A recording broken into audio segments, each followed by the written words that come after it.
ఈ మధ్య అందరం చూస్తా ఉన్నాం. మద్యం కుంభకోణము సుమారుగా 20,000 కోట్లు 25,000 కోట్లు అనే పదాలతో చంద్రబాబు నాయుడు గారు ఎప్పుడు చేసేటువంటి డైవర్షన్ పాలిటిక్స్ లో భాగంగా ఈ మద్యం పాలసీని ఒక కుంభకోణంగా చిత్రీకరించి దాని గురించి పెద్ద ఎత్తున అవాస్తవాలు కనుక రోజు కనుక చెప్పగలిగితే అది ప్రజలు నిజమని నమ్ముతారని చెప్పి చంద్రబాబు నాయుడు గారు ఎప్పుడు వెళ్లే పాలసీలో భాగంగా ఈ మద్యం మీద కూడా ఆయన తీసుకురావడం కూడా జరిగింది. దీనికి సంబంధించి ప్రజలకి కానీ అందరికీ కూడా కొన్ని వాస్తవాలు తెలియచేయాలన్న ఉద్దేశంతో ఈరోజు ఇక్కడ ఈ ప్రెస్ మీట్ ని కూడా కండక్ట్ చేయడం జరుగుతుంది. యాక్చువల్ గా సెప్టెంబర్ 2024 అంటే లాస్ట్ ఇయర్ సెప్టెంబర్ లో ఈ 20,000 కోట్లు నుంచి 25,000 కోట్ల మధ్యలో ఈ 2019-24 మధ్య కాలంలో వైఎస్ఆర్సీపీ ప్రభుత్వంలో ఒక స్కామ్ జరిగింది అన్న ఒక ఆరోపణతో చంద్రబాబు నాయుడు గారి ప్రభుత్వం వచ్చిన తర్వాత సిఐడి వాళ్ళ ద్వారా ఒక కేసుని ఫైల్ చేయించడం కూడా జరిగింది. ఆ తర్వాత అక్టోబర్ నెలలోనే సుమారుగా 20 డిస్టిలరీస్ మీద ఒకే టైంలో దాడులు నిర్వహించారు. కంప్లీట్ డేటా తీసుకోవడానికి కూడా ప్రయత్నించారు. సుమారుగా 2 రోజుల పాటు ఆ 20 డిస్టిలరీస్ లో అవన్నీ కూడా ఎంక్వైరీ చేసిన తర్వాత ఎక్కడా కూడా చిన్న ఎవిడెన్సెస్ కూడా దొరకకపోగా 8 నెలల తర్వాత ఒక వాసుదేవరెడ్డి సత్యప్రసాద్ అనే ఇద్దరు ఇచ్చినటువంటి కేవలం ఒక కన్ఫెషన్ స్టేట్మెంట్ ని బేస్ చేసుకొని రాజశేఖర రెడ్డి కసిరెడ్డి అనే వ్యక్తిని మొన్న అరెస్ట్ చేసి 3,000 కోట్ల అవినీతి జరిగింది అని చెప్పి ఆ రిమాండ్ రిపోర్ట్ లో కూడా రాయడం జరిగింది. ఒక్కసారి కనుక చూస్తే 8 నెలల పాటు సుమారుగా సిఐడి సిట్టు వీళ్ళందరూ కూడా దర్యాప్తులు చేసి ఏ ఆధారాలు దొరకకుండా ఒక కన్ఫెషన్ స్టేట్మెంట్ ని బేస్ చేసుకొని ఈ రోజు రాజిరెడ్డి అనే వ్యక్తిని అరెస్ట్ చేసి అది కూడా తప్పుడు వాంగ్మూలం అవన్నీ కూడా రికార్డు కూడా చేయడం జరిగింది. అసలు ఎందుకు ఇలా జరుగుతా ఉంది? దీనికి ముందు 2023 అక్టోబర్ 28వ తారీఖున అదే చంద్రబాబు నాయుడు మీద 2014-19 మధ్యలో లిక్కర్ స్కామ్స్ మీద పూర్తి ఎవిడెన్సెస్ తో చంద్రబాబు నాయుడు గారు A3గా ఉంటూ సిఐడి కేసు కూడా నమోదు చేస్తుంది. సో అక్కడ ఉన్నటువంటి సెక్షన్స్ ఇక్కడ ఉన్నటువంటి అదే సెక్షన్స్ ని పెట్టి మళ్ళా కొత్తగా చంద్రబాబు నాయుడు గారు కేసు పెట్టినారు. దీనికి సంబంధించినటువంటి బ్రీఫ్ పాయింట్స్ ని కొన్నింటిని ప్రజల దృష్టికి తీసుకురావాలన్న ఆలోచనతో ఈ రోజు మీ ముందు కూడా రావడం జరిగింది. ప్రధానంగా మీకు నేను కొన్ని విషయాలు మీ దృష్టికి తీసుకొని వస్తాను. ఒకటి, ప్రజల్లో ఉండే అపోహ ఏంటంటే ఈ మధ్య చాలా తెలుగుదేశం పార్టీ వాళ్ళు కానీ వారందరూ కూడా చెప్తున్నది 2019-24 మధ్యలో వైఎస్ఆర్సీపీ ప్రభుత్వం మద్యంలో విపరీతంగా డబ్బులు సంపాదించింది అనే మాటని ఎక్కువ వింటున్నారు. దానికి ప్రధానంగా చెప్పేటువంటి ఒక అంశం ఏంటంటే ఈ మధ్య కాలంలో అంతకుముందు ఒక సాఫ్ట్వేర్ ఉండింది, సీటెల్ సాఫ్ట్వేర్ ఉండింది. ఆ సాఫ్ట్వేర్ ని తీసేసి మొత్తం మాన్యువల్ గా అమ్మేసుకొని మొత్తం డబ్బులు అవన్నీ కూడా గందరగోళం చేసినారు. సాఫ్ట్వేర్ సిస్టమే లేకుండా ఈ కరప్షన్ అంతా కూడా జరిగింది అని చెప్పి మనం చూస్తున్నాం. సీటెల్ సాఫ్ట్వేర్ ఉండింది, దాన్ని రద్దు చేసింది వైఎస్ఆర్సీపీ అని. దీనికి సంబంధించి నేను మీకేం చెప్తానంటే ఈ సాఫ్ట్వేర్ సిస్టమ్స్ అన్నది ఎప్పుడు కూడా ఒక థర్డ్ పార్టీ మెయింటైన్ చేస్తూ ఉంటది ఎక్కడైనా కూడా గవర్నమెంట్ సిస్టమ్స్ లో. అందులో భాగంగా టీడీపీ గవర్నమెంట్ ఉన్నప్పుడు సీటెల్ వాళ్ళకి ఇచ్చింది సాఫ్ట్వేర్. అయితే వైఎస్ఆర్సీపీ వచ్చిన తర్వాత షాప్స్ అన్ని కూడా గవర్నమెంట్ షాప్స్ చేసిన తర్వాత దానికి సంబంధించి సీటెల్ సాఫ్ట్వేర్ అనేది సింక్ కాలే వీళ్ళకి. అందుకని వీళ్ళు ఒక కొత్త సాఫ్ట్వేర్ ని విశిష్ట సాఫ్ట్వేర్ అన్నదాన్ని వైఎస్ఆర్సీపీ వచ్చిన తర్వాత సీటెల్ కంటే కూడా అత్యంతమైనటువంటి పకడ్బందీగా ప్రతి ఇన్ఫర్మేషన్ కూడా ఆ సాఫ్ట్వేర్ లో పొందుపరిచేలాగా ఒక అత్యాధునికమైనటువంటి ఫెసిలిటీస్ తో ఈ విశిష్ట సాఫ్ట్వేర్ ని తీసుకొని వచ్చి దాన్ని ఇంప్లిమెంట్ చేయడం జరిగింది. అంటే ఇప్పుడు ఇంకొక విషయం కూడా చెప్తున్నాను. ఇప్పుడు విశిష్ట సాఫ్ట్వేర్ అన్నది వైఎస్ఆర్సీపీ ప్రభుత్వంలో ఇన్స్టాల్ అయింది, దాన్ని ఇంప్లిమెంట్ చేసినారు కదా. ఈ రోజుకి కూడా అదే విశిష్ట సాఫ్ట్వేర్ తెలుగుదేశం పార్టీ కూడా కంటిన్యూ చేస్తా ఉంది. మరి ఇలాంటి పరిస్థితుల్లో ఆ సీటెల్ సాఫ్ట్వేర్ అన్నదేదో ఒక గొప్ప సాఫ్ట్వేర్ అయినట్టుగా, అది గవర్నమెంట్ కి సంబంధించింది అయినట్టుగా, దాన్ని ఏదో వైఎస్ఆర్సీపీ ఇంప్లిమెంట్ చేయనట్టుగా, దానివల్ల ఏదో కరప్షన్స్ జరిగినట్టుగా ఈ రోజు టీడీపీ నాయకులు గాని ప్రభుత్వం గాని మాట్లాడుతూ ఉంది. సో ఇది ఈ విశిష్ట సాఫ్ట్వేర్ అన్నది వైఎస్ఆర్సీపీ తీసుకొచ్చిన తర్వాత అదే సాఫ్ట్వేర్ ని ఈ రోజు కూడా టీడీపీ వచ్చిన తర్వాత 1 సంవత్సరమైనా కూడా అదే సాఫ్ట్వేర్ ని కంటిన్యూ చేస్తుంది కదా. ఎందుకు ఈ విధంగా అబద్ధాలు మోసాలు చెప్తా ఉన్నారు? ఇకపోతే రెండో అపవాదం ఏంటంటే మొత్తం షాప్స్ లో గవర్నమెంట్ షాప్స్ ఉన్నాయి కదా, ఈ షాప్స్ లో క్యాష్ ట్రాన్సాక్షన్స్ మాత్రమే చేసి మొత్తం కూడా ఎవరైతే మందు కోసం వస్తారో వారందరి దగ్గర ఆన్లైన్ ట్రాన్సాక్షన్స్ ఏం లేకుండా కేవలం క్యాష్ మాత్రమే తీసుకొని ఆ డబ్బులన్నింటినీ కూడా సాయంత్రానికి ఏదో వైఎస్ఆర్సీపీ వాళ్ళు తీసుకెళ్లిపోతా ఈ 5 సంవత్సరాల పాటు ఇదే విధంగా చేస్తున్నారనే విధంగా అసలు క్యాషే తీసుకున్నారు ఆన్లైన్ ట్రాన్సాక్షన్స్ జరగలేదని చెప్పి ఒక నింద వేస్తూ ఇక్కడ కూడా ఏదో కొన్ని వేల కోట్ల రూపాయలు జరిగిపోయిందనే విధంగా ప్రజలకి ఒక మాయమాటలు చెప్పి ఒక భ్రాంతిలో ఒక మోసం చేయడానికి తెలుగుదేశం పార్టీ ప్రయత్నిస్తా ఉంది. నేను దీనికి సంబంధించి ఏం చెప్తున్నానంటే, ఒక గవర్నమెంట్ సంబంధించి ఈ లిక్కర్ షాప్స్ అన్ని కూడా ఇంట్రడ్యూస్ చేసిన తర్వాత మొట్టమొదట్లో ఈ ఆన్లైన్ ట్రాన్స్ఫర్స్ కి సంబంధించి ఈ పేటిఎం కానీ అదేవిధంగా మనకున్నటువంటి ఫోన్ పే సిస్టమ్స్ కానీ debit card credit card systems అన్నిటిని కూడా తీసుకొచ్చే క్రమంలో కొంత సమయం పట్టింది. దీనికి ఈ ఇంట్రడ్యూస్ చేయడానికి కొంత సమయం పట్టింది. ఆ టైంలో కొంత ట్రాన్సాక్షన్స్ జరిగి ఉండొచ్చేమో. ఆ తర్వాత పకడ్బందీగా ఒక గవర్నమెంట్ సిస్టమ్ లోకి వచ్చిన తర్వాత అక్కడ ఒక ఎంప్లాయీస్ ఉన్న తర్వాత కొన్ని వేల షాప్స్ రాష్ట్రంలో ఉన్నప్పుడు ఖచ్చితంగా ఈ సిస్టమ్స్ అన్నిటి కూడా తీసుకురావడం కూడా జరుగుతుంది. సో వైఎస్ఆర్సీపీ ప్రభుత్వం దీనికి సంబంధించినటువంటి అన్ని ఫెసిలిటీస్ కూడా ఇచ్చింది. అంటే క్యాష్ ఇచ్చేవాళ్ళు క్యాష్ ఇవ్వచ్చు, ఇప్పుడు కూడా క్యాష్ ఇచ్చేవాళ్ళు ఇస్తున్నారు కదా, ఎక్కడన్నా క్యాష్ ఇస్తే కాదని చెప్పి అడుగుతా ఉన్నారు. ఆ రోజు కూడా అన్ని ట్రాన్సాక్షన్స్ కి అవకాశం ఇచ్చింది. క్యాష్ కి ఇచ్చింది, ఫోన్ పే ఇచ్చింది, అదేవిధంగా పేటిఎం ద్వారా పే చేసుకోవచ్చు, అలానే credit card, debit card, every system ని కూడా వైఎస్ఆర్సీపీ ప్రభుత్వం ఇంప్లిమెంట్ చేసింది. అయితే దాన్ని కప్పిపుచ్చుకుంటా కేవలం క్యాష్ ట్రాన్సాక్షన్స్ మాత్రమే చేసిందని చెప్తారు. నేను ఇంకోటి కూడా చెప్తున్నాను, క్యాష్ ట్రాన్సాక్షన్స్ చేసినా కూడా ప్రతి రోజు కూడా సాయంత్రానికల్లా AP state beverages corporation limited Andhra Pradesh government కి సంబంధించినటువంటి దాంట్లో ప్రతి రూపాయి కూడా ఈ ఎంప్లాయీస్ ఏదైతే ఉన్నారో స్టేట్ బ్యాంక్ వెళ్ళి మొత్తం డిపాజిట్ చేయాలి. ఇది చివరి రోజు దాకా కూడా జరిగింది. మీరందరూ కూడా వెరిఫై చేసుకోవచ్చు. ఒక్క రూపాయి కూడా బ్యాలెన్స్ లేకుండా ప్రతి షాప్ లో కూడా అక్కడ ఉన్నటువంటి ఎంప్లాయీస్ ఎవరైతే ఉన్నారో ఈ కార్పొరేషన్ కి సంబంధించి క్యాష్ ట్రాన్సాక్షన్స్ జరిగినటువంటి ప్రతి రూపాయిని కూడా తీసుకెళ్లి వాళ్ళు డిపాజిట్ చేస్తున్నారా లేదా అనేది ఈ రోజైనా వెరిఫై చేసుకోవచ్చు. గవర్నమెంట్ మీ దగ్గర ఉంది కదా. అదే అక్కడ కాకుండా క్యాష్ ట్రాన్సాక్షన్స్ చేసుకున్నారు, ఆ డబ్బులు ఎత్తుకెళ్ళిపోయినారని మాట్లాడితే గవర్నమెంట్ ఎందుకండి ఉంటది? ఎందుకు ఈ విధంగా అబద్ధాలు చెప్తున్నారు? మీ చేతిలో ప్రభుత్వం ఉంది కదా, ఇప్పుడు మీరు వెరిఫై చేసుకోవచ్చు కదా. ఆన్లైన్ ట్రాన్స్ఫర్స్ కాకుండా వచ్చినటువంటి ప్రతి రూపాయి కూడా ఈ విధంగా బ్యాంక్ లో జమ చేస్తున్నారా లేదా అనేది మీకు కూడా తెలుస్తుంది. కాబట్టి ఇవన్నీ కూడా అబద్ధపు మాటలు, మోసపు ప్రచారాలు చేస్తా తెలుగుదేశం పార్టీ ఈ రోజుకి కూడా కాలం గడుపుతా ఉంది. ఇంకపోతే 3వ పాయింట్కి వచ్చేటప్పటికి విషపూరితమైనటువంటి బ్రాండ్లు ఇచ్చినారు, దాన్ని తాగి చనిపోతా ఉన్నారని చెప్పినారు. ఎంత దురదృష్టకరం అంటే ఈ రోజు ఎవరైనా వస్తే అతిథి ఇంటికి వస్తే కాఫీ ఇస్తామండి, పక్కనుండే వాళ్ళు ఎవరైనా దాంట్లో ఇందాక బల్లి పడింది అని చెప్పినారు అనుకోండి, ఎంత ఆందోళన చెందుతారు. తాగుతారా? నిజంగా అది టేస్ట్ గా ఉన్నా కూడా, అది మంచిదైనా కూడా తాగుతారా? అలాంటి భయాన్ని కలిగించింది తెలుగుదేశం పార్టీ కానీ ఇంకొక పార్టీ కూడా. సో ఈ విధంగా ప్రజలు తాగేటిదంతా కూడా విషపూరితమైనటువంటి బ్రాండ్స్, ఇవి కొత్తగా వచ్చినటువంటి బ్రాండ్స్ అని చెప్పి ఒక నిందన వేసి ఆ బ్రాండ్లని గురించి ఒక అబద్ధాన్ని, ఒక మోసాన్ని ప్రజల మనసులోకి తీసుకెళ్లడానికి ప్రయత్నించి దానివల్ల ఆ ప్రజల మనోభావాలను దెబ్బతీసి ఓట్లు వేయించుకునే దానికి చేసినటువంటి కుట్ర, మోసం ఇదంతా కూడా. నేను ఎందుకు చెప్తున్నానంటే ఈ పదాన్ని, మరి విషపూరితమైనటువంటి బ్రాండ్లని అతి పెద్దది చెప్పినారు కదా, అటువంటిది ఇచ్చినప్పుడు ప్రజలకు కనుక ఇస్తే దానివల్ల వాళ్ళ ఆరోగ్యం పాడయ్యి వాళ్ళ యొక్క ఆరోగ్యం దెబ్బతిని వాళ్ళ మరణానికి కూడా దారి తీసే పరిస్థితి ఉంటే అదొక పెద్ద క్రైమ్ కదా.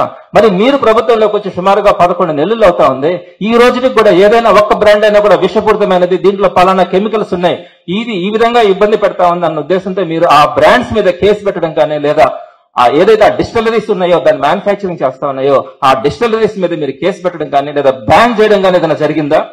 మీరు ఈ రోజుకైనా కూడా ప్రూఫ్ చేస్తున్నారా? ఎంత పెద్ద నిందేశారండి. సుమారుగా 6 కోట్ల మంది ఉన్నటువంటి ఆంధ్ర రాష్ట్రంలో ఆ ప్రజలు తాగేటువంటి, పేదవాళ్ళు తాగేటువంటి బ్రాండ్ల మీద విషపూరితమైనటువంటి బ్రాండ్లని మీరు చెప్పి వారందరినీ కూడా మోసం చేస్తున్నారే.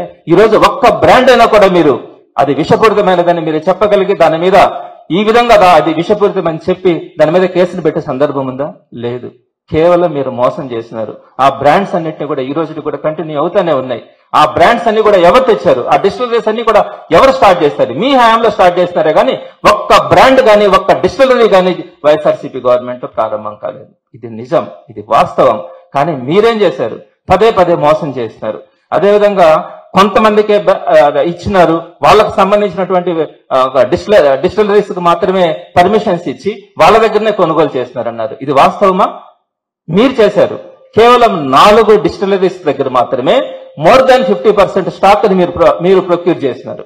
అదే వైఎస్ఆర్సీపీ గవర్నమెంట్ లో ఒక్కరికి కూడా ఇంచుమించుగా 10 to 12% కంటే కూడా దాటి ఒక్క డిస్టిలరీ కూడా ఇవ్వకుండా ఉన్నటువంటి ప్రతి ఒక్కరికి 5%, 6%, 10% అట్లా అందరినీ కూడా న్యాయం చేసి ప్రతి డిస్టిలరీస్ నుంచి కూడా కొనుగోలు చేసింది వైఎస్ఆర్సీపీ గవర్నమెంట్. మీరు మాత్రం కేవలం ఒక 4 డిస్టిలరీస్ కి మాత్రమే టోటల్ గా స్టాక్ అంతా కూడా వాళ్ళ దగ్గర నుంచి మాక్సిమం కొనుక్కునేలాగా మీరు చేసినటువంటి ప్రయత్నం అదంతా కూడా. ఇకపోతే మూడోది సేల్స్ అండి. నేను ఈ పాయింట్ మీకు చెప్తాను. విచ్చలవిడిగా అసలు ఏ స్టాక్ తెస్తున్నారో తెలియదు, ఏ స్టాక్ అమ్ముతున్నారో తెలియదు. వాళ్ళ ఇష్ట ప్రకారం చేస్తున్నారు, వాళ్ళ ఇష్ట ప్రకారం క్యాష్ ట్రాన్సాక్షన్స్ చేస్తారని చెప్తున్నారు. నేను చెప్తా ఉన్నాను, ఈ రోజు వాస్తవం చెప్తున్నాను. 2019-24 మధ్యలో వైఎస్ఆర్సీపీ ప్రభుత్వం టైంలో ఎవరైనా కూడా లిక్కర్ షాప్కి వెళ్ళి ఒక బాటిల్ కనుక తీసుకుంటే దాన్ని స్కానింగ్ చేసి ఆ తర్వాత మాత్రమే దాన్ని సేల్స్ చేసేవాళ్ళు. అలా స్కాన్ చేసిన దానివల్ల ఆ రోజు ఏ టైంలో ఏ బ్రాండ్ ముందు అమ్మినారు అన్నది క్లియర్ డేటా ఈ రోజుకి కూడా ఏదైతే ఆ విశిష్ట సాఫ్ట్వేర్ ఉందో ఆ సాఫ్ట్వేర్ ద్వారా ఏపీ స్టేట్ బెవరేజెస్ లిమిటెడ్ వాళ్ళ దగ్గర ఈ రోజుకి కూడా డేటా అంతా కూడా ఉంది. అంత క్లియర్ గా స్కానింగ్ చేసి ప్రతి బాటిల్ ని కూడా కొనుగోలు చేయడం కానీ షాపులోకి లోపలికి వచ్చినప్పుడు, అదేవిధంగా ఏ ఒక్కరు కొనుక్కున్నా కూడా స్కానింగ్ చెయ్యకుండా ఒక్క బాటిల్ అమ్మిన సందర్భం కూడా 2019-24 మధ్యలో వైఎస్ఆర్సీపీ ప్రభుత్వం చేయలేదు. దానికి ముందు మీరు ప్రైవేట్ షాప్స్ ఉన్నాయి, దానికి తర్వాత ప్రైవేట్ షాప్స్ ఉన్నాయి టీడీపీ గవర్నమెంట్ లో. ఒక్క షాప్ లోనైనా కూడా ఒక్కసారైనా కూడా ఎవరైనా కనుక మందు లిక్కర్ షాప్స్ లో కనుక స్కాన్ చేసి రికార్డెడ్ గా కనుక అమ్మిన సందర్భం ఈ రోజు కూడా లేదు. అంత పకడ్బందీగా అన్ని ట్రాన్సాక్షన్స్ కానీ ప్రతి బ్రాండ్ ని కానీ ఏది కూడా రికార్డెడ్ గా ఈ రోజుకి కూడా టీడీపీ గవర్నమెంట్ దగ్గర ఉంది, స్టేట్ గవర్నమెంట్ దగ్గర అవైలబిలిటీలో ఉంది. మరి ఇంత ట్రాన్స్పరెంట్ గా చేసినటువంటి ప్రభుత్వం మీరు ఎక్కడైనా కూడా చూసుండరు. అదేవిధంగా జగన్మోహన్ రెడ్డి గారు తీసుకొచ్చినటువంటి అద్భుతమైనటువంటి రీఫార్మ్స్ అనేకమైన ఎడ్యుకేషన్ గురించి కానీ హెల్త్ గురించి కానీ అనేకమైనటువంటి ఇంపార్టెంట్ ఇష్యూస్ అన్నింటినీ కూడా గవర్నమెంటైజ్ చేసి పేదలకి ప్రజలకి అందరికీ కూడా అందుబాటులో ఉండాలా అనే తపన పడినటువంటి వ్యక్తి జగన్మోహన్ రెడ్డి గారు. మరి దీనికి సంబంధించి ఆ రోజు ఏదైతే ప్రైవేట్ షాపులు ఉన్నప్పుడు విచ్చలవిడిగా దోచుకుంటా విచ్చలవిడిగా ఎక్కడ పడితే అక్కడ షాపులు పెట్టి బెల్ట్ షాపులు ఇవన్నీ కూడా ఉంటున్న సందర్భంలో ఒక గవర్నమెంట్ సిస్టమ్స్ ని తీసుకొని వచ్చి ప్రైవేటు వ్యక్తుల్ని పూర్తిగా తొలగించి ఆయన చేసింది ఏంటి?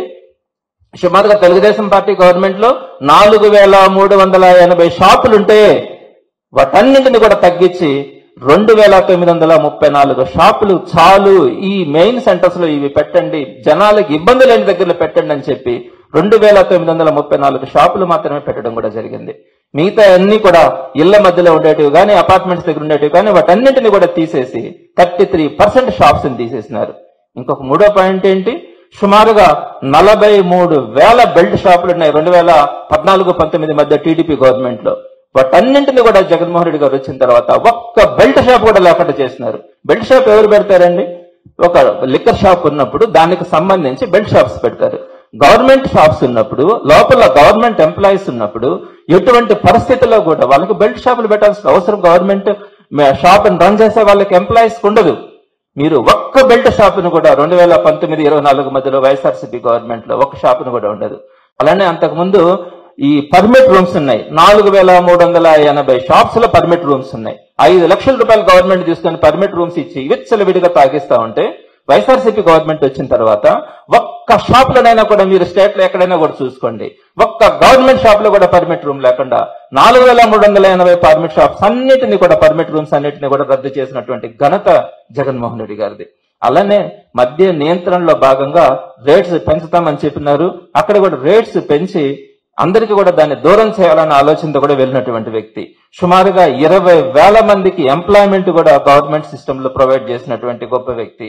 అలానే ట్రాన్స్పరెంట్ గా స్కానింగ్ సిస్టమ్ ద్వారా ఆన్లైన్ క్యాష్ ట్రాన్సాక్షన్స్ ద్వారా ప్రతి ఫెసిలిటీని ఇచ్చి స్కానింగ్ చేసి మాత్రమే షాపులకు ముందు వస్తుంది, స్కానింగ్ చేసి మాత్రమే ఎవరైనా కూడా లిక్కర్ కావాలంటే ఇచ్చే పరిస్థితిలో అంత ట్రాన్స్పరెంట్ గా మనము ఆ రోజు 2019-24 మధ్యలో వైఎస్ జగన్మోహన్ గారి ప్రభుత్వంలో లిక్కర్ పాలసీని అంత ట్రాన్స్పరెంట్ గా చేయడం కూడా జరిగింది.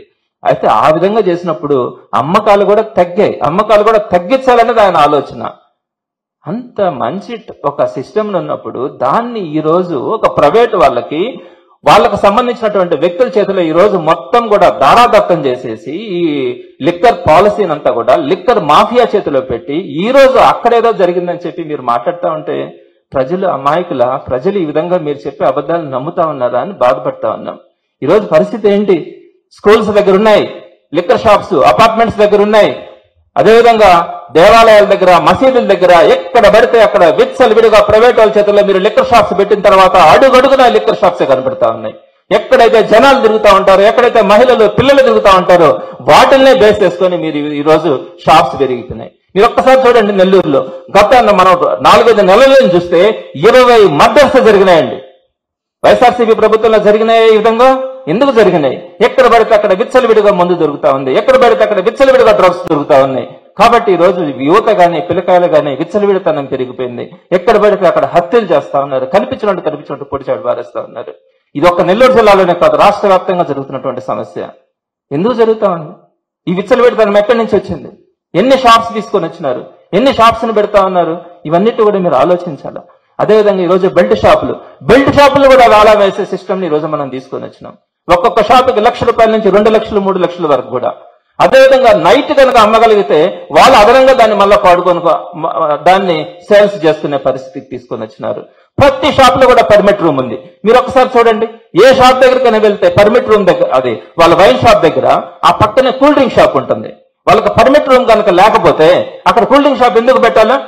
కూల్ డ్రింక్స్ లో వాటర్ గానీ అవన్నీ కూడా కొనుక్కొని వాళ్ళు అక్కడ ఉన్నటువంటి పర్మిట్ రూమ్ లో మందు తాగాలి. కాబట్టి ప్రతి షాపుకి పక్కన కూల్ డ్రింక్ షాప్ ని ఈ రోజు చూస్తా ఉన్నాం. ఆ కూల్ డ్రింక్ షాప్ లో ఎట్టుంటది? 40 పైసలు చేసే వాటర్ ప్యాకెట్ ₹5, ₹10 చేసే బాటిల్ ఏదైనా ఉంటే దాన్ని ₹40. ఈ విధంగా విచ్చలవిడిగా దాన్ని కూడా మంత్రులు, ఎమ్మెల్యేలు వాటిని కూడా పాడుకొని ఈ రోజు లిక్కర్ సిస్టమ్ ని నవ్వులు పాలు చేసి ప్రజల ఆరోగ్యాలకు చెలగాట మాడుతున్నటువంటి ప్రభుత్వం ఏదైనా ఉందా అంటే టీడీపీ ప్రభుత్వం అనే చెప్పాలా. అదేవిధంగా టైం కూడా చూసుకొని మీరు ఇంతకు ముందు ఎంత ప్రాంప్ట్ గా ఎక్కడ కూడా గతంలో 11 to 9 జగన్మోహన్ రెడ్డి గారు అయితే మొట్టమొదటి 11 to 8 అన్నారు. ఆ తర్వాత అందరు రిక్వెస్ట్ చేసిన తర్వాత 9 దాకా ఇచ్చారు. 8:55 కల్లా షాపును క్లోజ్ చేసుకుని ఎంప్లాయీస్ వెళ్ళిపోయినారు. ఈ రోజు మీరు ఎక్కడైనా కూడా చూస్తారా, కొంచెం షట్టర్ ఎత్తి పెట్టుంటారు, అట్టగా నాక్ చేస్తే టక్కన ఎత్తి మీకు ఏం మందు కావాలని ఇస్తారు. 24/7 ఈ రోజు అవైలబిలిటీలో ఉంది. ఎక్కడైనా మీకు హెల్త్ బాగాలేకపోతే మీకు సంబంధించిన మందుల షాప్ దొరకదేమో, కానీ ఎనీ టైం మనకి లిక్కర్ అన్నది అవైలబిలిటీలోకి తీసుకొని వచ్చినారు. ఈ రోజు 24/7 దొరుకుతా ఉంది. పర్మిట్ రూమ్స్ ఉన్నాయి. అలానే టార్గెట్ కూడా నేను నిన్ననే ఎంక్వైరీ కూడా చేసినాను. నేను ఈ రోజు మాట్లాడే ప్రతి మాట కూడా క్లియర్ ఎవిడెన్స్ తోనే ప్రతి ఒక్కటి వెరిఫై చేసుకుని మీతో మాట్లాడుతా ఉన్నాను.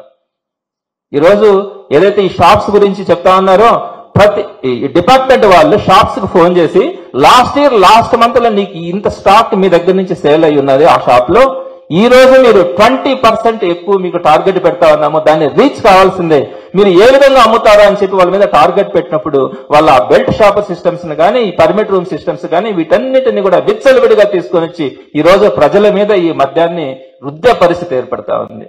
చాలా గొప్పగా కూడా చెప్తా ఉన్నారండి, మేము వచ్చిన తర్వాత ఇంత మద్యం ని సేల్స్ ని పెంచగలిగినాము, ఇంత విచ్చలవిడిగా ఇంచుమించుగా 20% దగ్గర నుంచి 50% దాకా కూడా మా దగ్గర లిక్కర్ సేల్స్ పెరిగిందని చెప్పి ఈ రోజు ప్రభుత్వం సాక్షాత్తు అసెంబ్లీలో గానీ కౌన్సిల్లో గానీ మాట్లాడే పరిస్థితికి వచ్చిందంటే మనం ఏ పరిస్థితుల్లో ఉన్నామో అర్థం చేసుకోవాలి. మేము ఒక మంచి ఎడ్యుకేషన్ ఇస్తా ఉన్నాం, మనకు మంచి హెల్త్ సిస్టమ్స్ సంబంధించినటువంటి అవేర్నెస్ తీసుకొని వస్తున్నాం అని చెప్పుకోలేక ఈ రోజు లిక్కర్ సేల్స్ ని పెంచినామని చెప్పి చెప్పుకునే పరిస్థితులకు మనం వెళ్తా ఉన్నాం. అదేవిధంగా మీరు ఇంకొక విషయం కూడా తెలియాల, ఈ ఎక్కడైతే బెల్ట్ షాప్స్ ఉన్నాయో వాటన్నింటిలో కూడా 10% నుంచి 20% ఎక్కువగా రేట్స్ ఈ రోజు అమ్ముతా ఉన్నారు. అన్నింటికంటే ప్రధానమైనటువంటి మీకు ఒక విషయం చెప్పాలా, నెల్లూరులో కూడా పేదరికం ఎక్కువగా ఉంది. నేను వింటా ఉన్నాను, చాలా మంది చెప్తున్నటువంటిది ఏంటంటే, అయ్యా లాస్ట్ 5 సంవత్సరాల్లో మా ఆయన సిద్ధంగా ఉన్నాడు, మాకు కూడా గవర్నమెంట్ నుంచి ₹4 డబ్బులు వస్తుంటే అందులో ఏదన్నా అతను తాగే పని తాగుతా ఉన్నాడు, మిగతా మేము సర్దుకుంటున్నాం. ఈ రోజు అక్కడి నుంచి రావడంలా ఇక్కడ విచ్చలవిడిగా తాగడం ఎక్కువైపోయింది. డబ్బులు లేక ఇంట్లో ఉన్నటువంటి వస్తువుల్ని మంగళసూత్రాలు కూడా తీసుకెళ్లి పొదవబెట్టి తాగేస్తా ఉన్నారయ్యా అని చెప్పి రోజు పేదవాళ్ళు బాధపడుతున్నారు. వాస్తవం మీరు చూడండి, ఏ వ్యాపారమైనా కూడా ఈ రోజు సొసైటీలో ఏదైనా ఎక్కడైనా డెవలప్ అయిందంటే అది కేవలం కుదో వ్యాపారం మాత్రమే ఈ రోజు డెవలప్ అయింది. ఈవెన్ మంగళసూత్రాలు కూడా ఈ రోజు కుదవబెట్టుకొని లేదా అమ్ముకొని ఈ రోజు మందు తాగి బతుకుతా ఉన్నటువంటి పరిస్థితిని మనం ఈ రోజు చూస్తా ఉన్నాం. ఇటువంటి పరిస్థితి మనకి ఈ రోజు కనపడతా ఉంటే మీరు చేస్తున్నది ఏంటి? 2014-19 మధ్యలో మీ మీద సిఐడి, మీరు A3గా చంద్రబాబు నాయుడు గారు ఉన్నారు. ఆ కేసు 28 అక్టోబర్ 2023లో రిజిస్టర్ అయింది. 18/2023 కేసుగా మీ మీద ఎఫ్ఐఆర్ అయింది. దానికి సంబంధించి 4 ఆరోపణల మీద మీ మీద సుమారుగా 5,500 కోట్ల రూపాయల అవినీతి జరిగినట్టుగా ఫుల్ ఫ్లెడ్జ్డ్ రికార్డ్స్ తో సిఐడి ఆ రోజు అన్ని కూడా కేసుని పెట్టింది. మొత్తం మీద మీరు చేసినటువంటి అక్రమాల్లో ప్రధానంగా ప్రివిలేజ్ ఫీజుని మీరు రద్దు చేసినారు. అదే డిస్టిలరీస్ కావచ్చు, బార్లకు కావచ్చు, ఇచ్చినటువంటి రికమెండేషన్ కి విరుద్ధంగా మీరు వాటన్నిటికీ కూడా సాయంత్రం పూట పెట్టి వితౌట్ క్యాబినెట్ మీటింగ్ గానీ, వితౌట్ అప్రూవల్స్ గానీ వాటన్నిటికి కూడా జీవోస్ ఇచ్చి అటు డిస్టిలరీస్ గానీ ఇటు బార్లకు గానీ మీరు ప్రివిలేజ్ ఫీజుని తీసేసి మీ యొక్క డిస్టిలరీస్ కి, మీ యొక్క షాపులకి అనుకూలంగా ఉండేటట్టుగా మీరు చేసుకోవడం ఒకటి. రెండోది, ప్రభుత్వ కమిటీ రికమెండేషన్స్ కి విరుద్ధంగా మీరు డిస్టిలరీస్ కి లెటర్ ఆఫ్ ఇంటెంట్ ఇవ్వడం కానీ, అలానే 2019 జనరల్ ఎలక్షన్స్ వచ్చిన తర్వాత ఏదైతే నోటిఫికేషన్ ఎలక్షన్స్ వచ్చిన తర్వాత ఆ ఎలక్షన్ నోటిఫికేషన్ ఉన్న టైంలోనే మీరు కొన్ని డిస్టిలరీస్ కానీ కొన్ని బ్రాండ్లకి మీరు అనుమతి ఇవ్వడం కానీ, అలానే ఈ డిస్టిలరీస్ కి అనుకూలంగా మీరు నిర్ణయాలు తీసుకోవడం జీవోస్ తో సహా ఉన్నాయి. వీటన్నిటి మీద 2023 అక్టోబర్ 28వ తేదీన మీ మీద ఎఫ్ఐఆర్ కేసు అయిందే. దానికి సంబంధించి సిఐడి పూర్తి ఎవిడెన్సెస్ కూడా ఈ రోజు పెట్టుకుని ఉంది.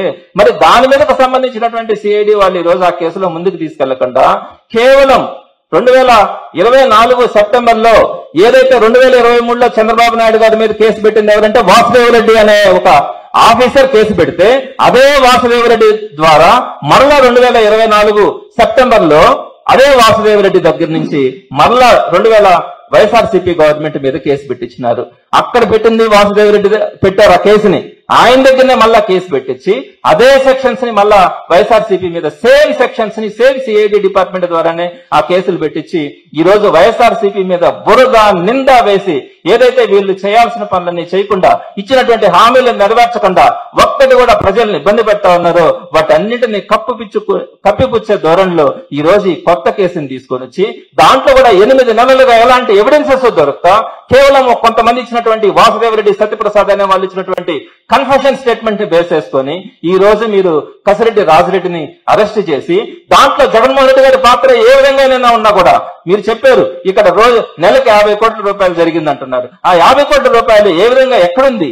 అదన్నీ లేకుండా ఏదో ఒక విధంగా జగన్మోహన్ రెడ్డి గారి పాత్రను తీసుకొని రావాలి, జగన్మోహన్ రెడ్డి గారిని ఇబ్బంది పెట్టాలి, జగన్మోహన్ రెడ్డి గారిని మళ్ళా నిర్బంధించాలన్న ఒక దురాశతో మిమ్మల్ని కప్పిపుచ్చుకునే క్రమంలో ఈ రోజు సేమ్ కేసుని మళ్ళా వైఎస్ఆర్సీపీ ప్రభుత్వం మీద పెట్టి ఒక డైవర్షన్ పాలిటిక్స్ లో భాగంగా మీరు చేస్తా ఉన్నారంటే ప్రజలు ఏ విధంగా అర్థం చేసుకుంటారు? మీరు ఒకసారి ఆలోచించండి. చంద్రబాబు నాయుడు గారు కానీ తెలుగుదేశం పార్టీ వాళ్ళు కానీ ఒకసారి ఆలోచించాలా.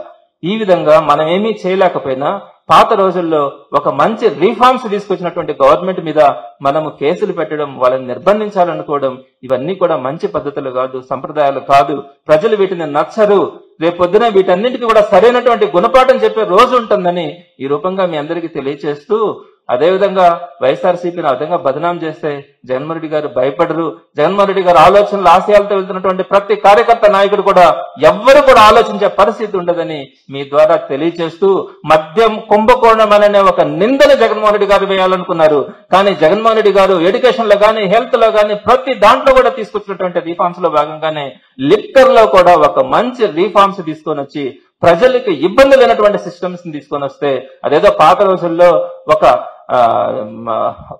అతను మేకను తీసుకెళ్తా ఉంటే దాన్ని పదే ఒక వ్యక్తి వచ్చి అది మేక కాదు కుక్క కుక్క కుక్క అని చెప్తే అది భ్రాంతి చెంది అతను దాన్ని వదిలేసి వెళ్ళిపోతాడు, ఒక కిరాతకుడు.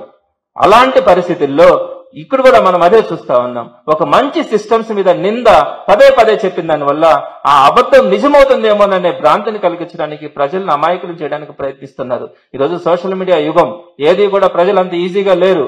డెఫినెట్ గా వీటన్నిటిని కూడా గమనిస్తున్నారు. ఒక రోజున తప్పకుండా వీటన్నిటికీ కూడా గుణపాఠం చెప్పే రోజు వస్తుందని మాత్రం మీ ద్వారా తెలియజేస్తున్నారు. అప్పుడు వాసుదేవరెడ్డి గారు క్లియర్ ఎవిడెన్సెస్ తో 2023 అక్టోబర్లో కేసు ఫైల్ అయింది. దాంట్లో చంద్రబాబు నాయుడు గారు A3గా ఉన్నారు. ఆ కేసుకు సంబంధించి క్లియర్ కట్ ఎవిడెన్సెస్ వచ్చినాయి. ఆ తర్వాత ఎలక్షన్ నోటిఫికేషన్ కూడా వచ్చింది, అది ఆగిపోయింది. అదే వాసుదేవరెడ్డిని భయపెట్టి ఈ రోజు తీసుకొని వచ్చి ఒక కన్ఫెషన్ స్టేట్మెంట్ ని ఈ రోజు తీసుకోవడం, ఆ కన్ఫెషన్ స్టేట్మెంట్ ని బేస్ చేసుకుని కేసును ఫైల్ చేయడం, 8 నెలలైనా కూడా ఎలాంటి ఎవిడెన్సెస్ దొరకకుండా ఉన్నా కూడా ఈ రోజు ఎవరో ఒకరు ఇచ్చినటువంటి కన్ఫెషన్ స్టేట్మెంట్ తోనే ఈ రోజు ఈ పరిస్థితి ఏర్పడింది. డెఫినెట్ గా ఇది పెట్టినటువంటిది ఫాల్స్ కేసు అని ప్రజలకు తెలిసే రోజైతే తప్పకుండా అవుతుందని తెలియజేస్తాను.